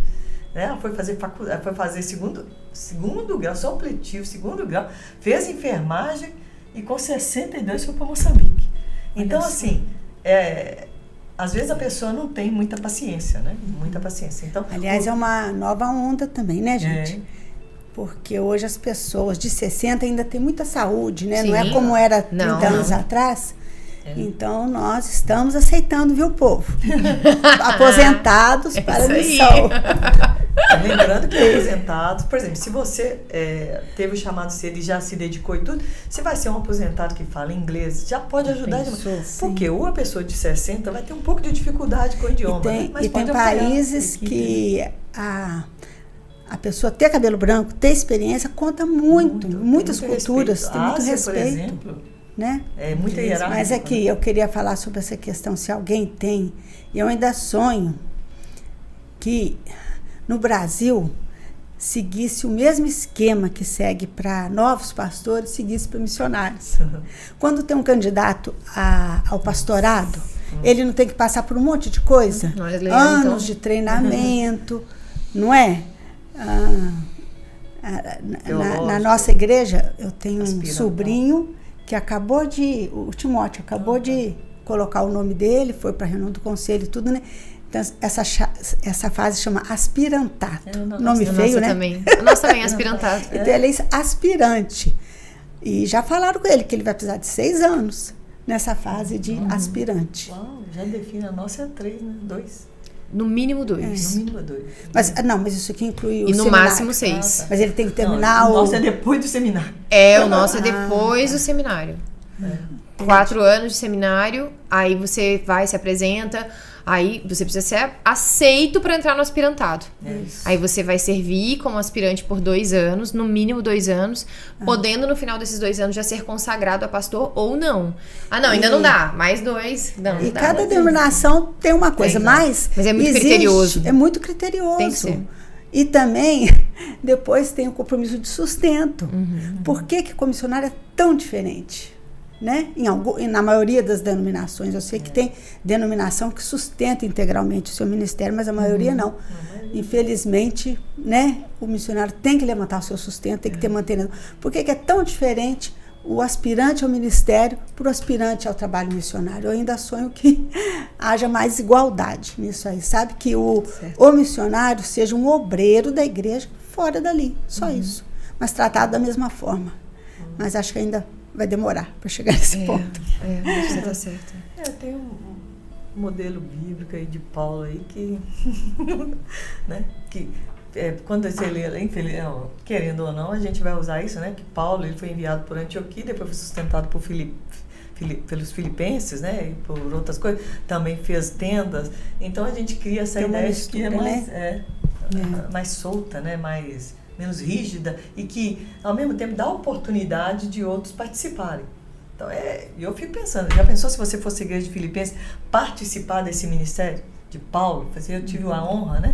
Por exemplo, ela é presbiteriana, apoiou o trabalho de um batista, né? Quem diria que antigamente ia acontecer isso? Mas acontece, né? Então, assim, eu também, aliás, eu fui para um lugar que não tinha nada. Na Bolívia, eu trabalhei com uma igreja de Deus, né? Acho que era a Igreja de Deus, que a coisa vem dos Estados Unidos. Então, assim, porque o reino é muito eclético, né? O reino é universal e dá essa oportunidade. Né? Não, está certo. Mas eu quis dizer assim, o compromisso é maior, sabe? Porque as igrejas sentem que o pastor é dele. E por que o missionário não é dele também, entende? Exato. Em muitas igrejas, né? É pena. Não, você está certa. Só que a teologia, existe esses textos bíblicos que fortalece essa prática mais solta. Mas também existia uma coisa antiga que o missionário, eu não sei de onde que eles tiraram isso, que o missionário não sabe muita coisa. Se você for ler a história, foi os missionários que mais contribuíram com a antropologia, com a cartografia, com a diplomacia, por causa justamente dessas entradas nos povos que eles traziam essas alguns até com a teologia mesmo. Exato, não, né? A teologia nem se fala. Grande contribuição. E eu vi uma igreja mais histórica, né? Nós somos históricos, mas um pouco renovado. Assim, a gente forma o cara para cuidar de uma igreja de 100 membros que está lá há 50 anos. O cara não tem pergunta nenhuma, questão nenhuma teológica. Aí o missionário que vai para o lugar que o cara vai fazer pergunta, por que você acredita na Trindade? Por que você é politeísta? E o cara não tem informação, né? É muito profunda, então tem que ter e mais ainda às vezes, porque o campo vai questionar muito mais a sua fé do que uma igreja, pastorear uma igreja de 50 anos, 20, 30 anos, estabelecida, né? Verdade. Mas é isso, a gente está avançando. Nós estamos, eu creio nisso. Nós estamos indo para os finalmente da nossa conversa e nós temos trabalhado o tema de missões hoje. E eu queria que você me falasse qual que você acha que é o desafio da igreja para cumprir a missão hoje. Que pergunta difícil, Raíssa. São, eu acho, tantos desafios. É muito, né? São muitos desafios. Talvez seja a formação dos nossos jovens e adolescentes e crianças. Talvez seja esse, porque se continuar no ritmo que está, a gente não consegue ver muitos missionários daqui 20, 30 anos, não. Precisamos de um renovo aí, né? De pessoas para entrarem. Lembra que agora, gente, até aproveitando fazer propaganda do movimento Vocare, por exemplo, né? Que é para despertar jovens na sua vocação, que vai acontecer no Corpus Christi, no feriado de 30 de maio a 2 de junho, me parece. Então, pode procurar na internet, o que for, né? Movimento Vocare, que é para justamente começar a sementinha nesses jovens, né? Nessa geração mais aí que está vindo. E nós acabamos de ouvir lá também, adolescentes, sim, tem que começar na adolescência. O nosso ardor, a maioria das pessoas, já existem pesquisas, se converteram na infância, entregaram a vida para Deus, para missões, infância e adolescência. Então é aí que a gente tem que investir, penso eu. O maior nível de conversão até os 30, depois já fica mais difícil. Você, Vilza, o que você acha que é o maior desafio da igreja para cumprir a missão hoje? Eu acho que eu me lembro nos anos 80, 90, todo mundo, quando saiu aquelas estatísticas lá da CEPAL, né? Janela 10/40, que a gente falou que é contra, saiu os cartãozinhos dos povos. Teve um movimento de oração muito incrível. E depois, vivendo no mundo islâmico, que eu vi, surgiu um livro chamado Atos 29. E uma pesquisa que foi feita entre todas as equipes missionárias no mundo, nesse mundo, Ásia e Árabe, que dá a Intercept, que as equipes que produziram mais as equipes que mais oraram. Então, eu acho que a gente tem que ter um movimento de oração, mas a gente não sei como, porque está acabando, né? Então, assim, alguma coisa para motivar, né? Ou bandeira, aqueles cartãozinhos, o pessoal olhava aquilo ali, tinha curiosidades, né? Tem 3.000 pessoas, tem nenhum crente, tem um missionário, mas não tem nenhum crente, fala tal língua, come tal coisa. Aquilo. Não era? A pessoa, todo mundo queria orar. Eu não sei como que Deus vai fazer, mas eu acho que... provavelmente hoje seria com o uso da tecnologia. Pois é. Lá na igreja a gente fez isso no nosso conselho missionário. Nos momentos missionários que nós temos de apresentar os missionários, né? Tem um QR Code, que daí você aponta e você vai selecionar lá aleatoriamente qual missionário você vai orar aquele mês. E aí lá tem família, razões de oração e tal. A gente já fez entregando o cartãozinho e hoje tem o QR Code. Porque eu aprendi com o Carlos Mas, ele falou assim, é igual mantenedor e missionário. Quem ora ou acaba indo ou acaba dando, contribuindo. Muito bom isso. E ele falou assim, então você não precisa levantar mantenedor, nem levantar missionário, você ora. Aí você convida para oração, porque não custa nada, só custa o tempo. Né? Aí o cara acaba se envolvendo e de repente ele está contribuindo ou está indo. Então, assim, eu acho que esse movimento... mas a gente tem que encontrar, por exemplo, esses cartãozinhos, podia transformá-los com, sei lá, o QR Code, porque isso causa aí também, não é peso para carregar e usa o que a pessoa tem. Né? Então, tem acesso. Eu acho que o movimento de oração é uma das barreiras, né? E visão mesmo, né? Mobilização. Acho que a gente tem que pregar para todo e direito, passar a visão para quando se puder. Passar a visão. Senhor, não me deixe fora daquilo que Ele está fazendo no redor do mundo.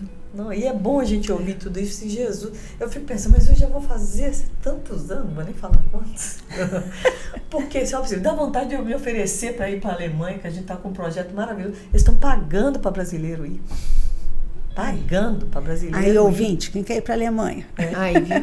Precisa de alguns requisitos, entendeu? Claro. Mas estão pagando. Se tiver 40 anos, já tiver inglês, já falar alemão e tiver, aliás, inglês e alemão, procura teologia. Se quer ser pastor na Alemanha, procura a gente.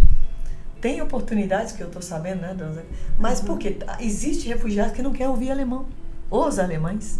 Eles estão querendo levar brasileiros para serem pastores lá. Esse vídeo também. Você viu? Não, eu conversei. Deixa eu mandar uma mensagem pro meu marido. Amor, vamos pra Alemanha. Porque agora, assim, eu vou ter que doar um ano por vez para cada canto. Mas um ano só não dá para você. Então, assim, eu fico assim, tem um missionário que falou, se eu tivesse 1000 vidas, acho que daria todas. Daria todas para o que foi para a China lá, o Hudson Taylor? Não, o Hudson Taylor, ou Hudson Taylor, não lembro. Ele falou, se eu tivesse 1000 vidas eu daria para o Evangelho. E eu estou vivendo isso. Eu queria ter outra vida. Graças a Deus eu fiz boa escolha, né? Estou chegando no fim, mas se eu tivesse na vida... Chegando no fim, viu, Zé? Assim, meu Deus!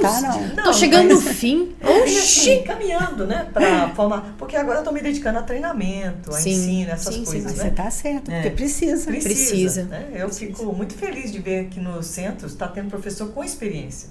Porque no meu tempo, a pessoa ensinava dos livros. Não tinha missionário que tinha estado no campo. Né? Ou a gente aprendia com os americanos e europeus, ou no livro. Exatamente. E então a gente já está tendo, essa geração sua e outros, está tendo esse privilégio. Né? Então a gente tem que se correr, né? Eu corro para aqui, corro para ali, agora eu estou com 2 aqui que eu tenho que ver se tem lugar na agenda. Mas é uma benção. Então o Brasil já tem um pouco de know-how, já tem gente com... Não foi as melhores experiências. Eu acho que essa geração ainda pode fazer melhor ainda, né? Sim. A gente enfrentou desafio. Eu tinha que dar aula de inglês, aula de espanhol para conseguir pagar minha aula de árabe. Né? A tirar do meu sustento para fazer isso, porque o sustento não existia sustento para idioma, né? Sustento é para fazer tudo, pagar aluguel, visto, comida e idioma. Mas eu consegui dominar, eu dava minhas aulas em árabe. Então, às vezes comi miojo, né? Para conseguir pagar a aula de árabe, eu não tirava. Hoje em dia, talvez você vá fazer um pouco menos de esforço, né? E tem a internet, né? Tem outras coisas que faz você aproximar dos desafios, né? Mas ainda é E eu acho que sacrifício, muitas vezes a gente fala, mas que sofrimento. Eu acho que isso é sacrifício de louvor ao Senhor. Isso. Estou até pensando no encontro. E traz muita alegria. Muita. Quando você consegue falar uma frase, né, com a pessoa e ela consegue entender aquilo que você falou, mas eu já fiz besteira, Raíssa, só para terminar, não sei se tem mais um minuto. Tenho mais muitos. Eu errei, né? Eu vi lá, aprendi a palavra, tem 2 palavras em árabe, que uma é nahar e outra é najar. Eu não sei falar direito, mais que já perdi. E uma é carpinteiro e a outra é salvação. Já contei lá, não sei. Só que quando eu vi que essa é salvação, pronto. Salvador, Jesus, nosso Salvador, usei a palavra. A menina regalou um olho para mim desse tamanho. Aí não podia ser, né? Eu contei, a gente deve saber. Você tem que falar outra coisa. Então, porque a gente vai no automático, né? Então, foi viver. A menina, até essa que converteu, ela disse, viu, vocês também fazem isso, porque a palavra Salvador é kamikaze. É o que se explode para salvar a nação, para salvar os fiéis, né? Aí eu fui e fiz, ai meu Deus do céu, não sei o que eu falei. Não, desculpa, eu vou saber. Aí o cara disse que tem uma língua espiritual e outra. Vocês também fazem isso? Ela ficou, imagina, eu já tinha ido na casa dela muitas vezes. Meu Deus do céu, já pensou? Ela falou, quantas vezes corri risco, né? Corri risco. Casa toda. Mas eu fui descobrir que é Mohalês, aquele que pagou por mim, aquele que me redimiu. Esse que é o meu Salvador. Então, já sei uma palavra agora. Mohalês, o nosso Redentor, né? Aquele que pagou por mim. Então, não é kamikaze. Não é. Então, assim, não é no automático, né? Então, nem sei por que eu já estava dos desafios, né? De aprender, de crescer. Mas é possível. É possível. Então, a gente já tem essas experiências e essa nova geração tá escutando isso. Foi na fraqueza, foi na debilidade. O David Bosch é vaso de barro que faz a missão. Mas começou lá atrás e chegou até nós. Teve gente que perdeu a vida. Você viu o coreano mostrando o cemitério dos missionários, dos filhos de missionários. Quantos filhos de missionários que não tinha parteiro, não tinha hospital, morreram. Mas o evangelho chegou até aqui. Chegou. E isso me constrange. Então eu recebi. Me constrange. É o sentimento que eu tenho. Eu recebi. Eu tenho que levar. Né? Tem que animar outros aí. Hein? É isso aí. É isso aí. Gente, eu tô muito, muito, muito grata, muito enriquecida. Estou saindo aqui com os meus olhos brilhando, meu coração queimando. E queria agradecer a vocês por vocês terem dito sim. Porque o sim de vocês alcançou muita gente. Muita gente, muitas famílias. Graças a Deus por isso. Então, que o Senhor continue usando vocês naquilo que vocês já têm feito, o que você tem feito hoje pelos nossos missionários, o cuidado deles é lindo, é incrível. O seu trabalho na sua igreja local, com missões, levantando, despertando pessoas e enriquecendo. E a Ultimato sendo uma voz para a nação. Isso é um presente de Deus. Então, muito obrigada. Muito obrigada. Eu estou... Alegria pra gente também. Eu estou encantada e extremamente grata a Deus por isso, pela vida de vocês, tá bom? Muito obrigada. A gente que agradece, glória a Deus, né? Chegando, né? Para nós também foi muito edificante. Que responsabilidade para mim, que responsabilidade. Porque eu sinto isso, que a minha geração, a gente tem a obrigação de ser melhor. De fazer mais, porque a gente tem muito mais condição. Vocês estão falando de livros e tal. Hoje, a minha geração, hoje, e não tô dizendo que isso seja bom, mas a gente não precisa ir a livro. A gente não precisa, tá tudo aqui. Então a gente tem uma acessibilidade que vocês não têm. Uma biblioteca, gente. Eu me lembro que eu ficava doida com os livros. Você ficava... E se perdesse, né? 7 dias pra ler. É isso pagar mesmo. multa se não entregar. Hoje em dia não tem. É isso. Nós temos a obrigação de irmos além. E é de geração em geração. É isso aí. A sua geração vai pagar o seu preço. A nossa pagamos o nosso preço, vocês vão pagar o seu preço. Mas toda geração vai ser transmitido, né? Você precisa transmitir a outra geração. A gente não pode. Uma geração conta a outra. Nossa, lindo, né? Esse texto é maravilhoso. Uma geração contará a outra suas maravilhas. Amém. Graças a Deus. Lindo demais. É isso. Muito obrigada. Nós que agradecemos. Obrigada a você que esteve com a gente até aqui, que Deus abençoe sua vida, sua família, em nome de Jesus. Dê a sua vida para Jesus. Não existe melhor lugar, não existe melhor decisão, vale a pena. Talvez você possa pensar, meu Deus, mas eu tenho tanta coisa para viver. Tudo isso é perecível, é feno, é palha, é consumível. O que fica é aquilo que a gente construiu aos pés de Jesus. O senso de você poder deitar sua cabeça no travesseiro e dizer, eu tô vivendo tudo que Deus tem pra mim. Isso é impagável. Então, hoje, quando você dormir, Antes de você dormir, pense. Você está plenamente satisfeito em Cristo? Você está fazendo aquilo que Jesus te chamou para fazer? Se não, você vai ser um eterno fugitivo dos planos de Deus. Insatisfeito, vazio, porque a gente só é pleno quando a gente responde aquilo que o Senhor tem para nós. Pense nisso. Que Deus te abençoe e até a próxima. Gente, eu posso chorar agora?